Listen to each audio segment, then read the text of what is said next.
Welcome to சுசிஸ் kitchen. இன்றைக்கி நாம் பார்க்க போகிறது மீல் மேக்கர் கிரேவி எப்படி செய்கிறதுன்னு பார்க்கலாம். இப்போது ஒரு கப் மீல் மேக்கர் எடுத்துக்கலாம்.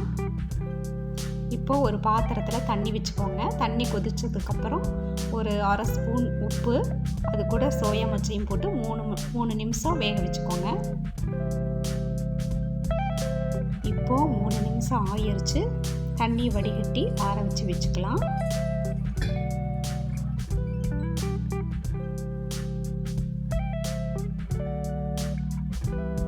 ஆறுனதுக்கப்புறம் தண்ணி நல்லா புழிஞ்சு எடுத்துக்கலாம்.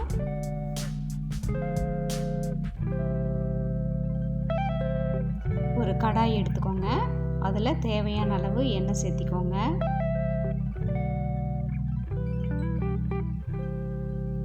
மீல் மேக்கருக்கு தேவையான உப்பு, மஞ்சத்தூள், மிளகாய்த்தூள் சேர்த்திக்கோங்க.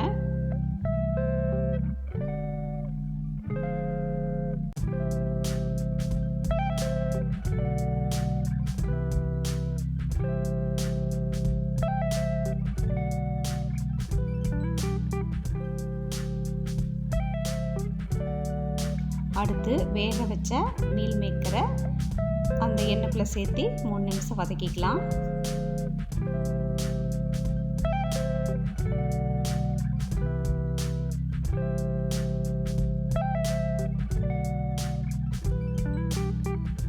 இப்போ மசாலாலாம் நல்லா இறங்கிடுச்சு.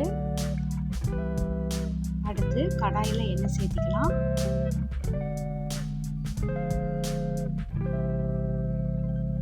அதில் பட்டை, 2 கிராம்பு, ஏலக்காய், பிரியாணி இலை, சோம்பு இதெல்லாம் சேர்த்திக்கலாம்.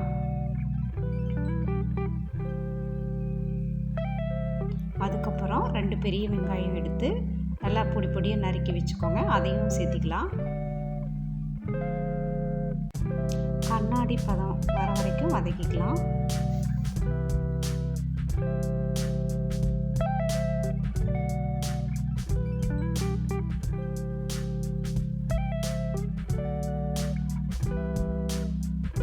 கண்ணாடி பதம் வந்துருச்சு. இதுக்கப்புறம் இஞ்சி பூண்டு பேஸ்ட்டு சேர்த்திக்கலாம்.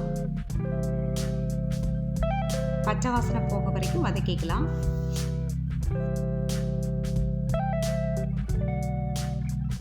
இஞ்சி பூண்டு பேஸ்ட் வதங்கிருச்சு.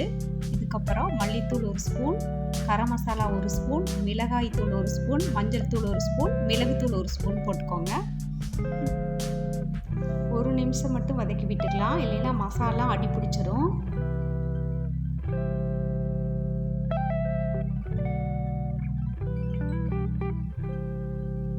அடுத்து 2 மீடியம் சைஸ் தக்காளியாக அரைச்சி வச்சுருக்கேன். அதையும் உள்ளே சேர்த்திக்கலாம். எண்ணெய் பிரியும் வரை அது வதக்கணும்.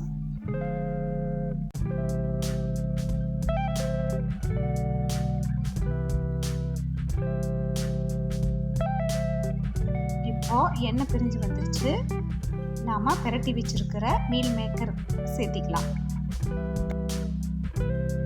உங்களுக்கு கிரேவி கெட்டியாக வேணும்னா தக்காளி எண்ணெய் பிரிஞ்சு வந்ததுக்கப்புறம் இது கூட 1 ஸ்பூன் தயிர் சேர்த்திக்கலாம்.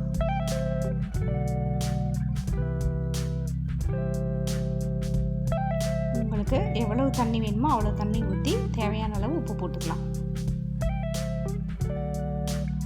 சிம்மிலேயே 5 நிமிஷம் வேகட்டும். 5 நிமிஷம் ஆயிடுச்சு. இப்போ நறுக்கின கொத்தமல்லி தலையை தூவி இறக்கிக்கலாம். சிம்பிளாக மீல் மேக்கர் கிரேவி ரெடி. இது தோசைக்கு மிகவும் சிறப்பாக இருக்கும்.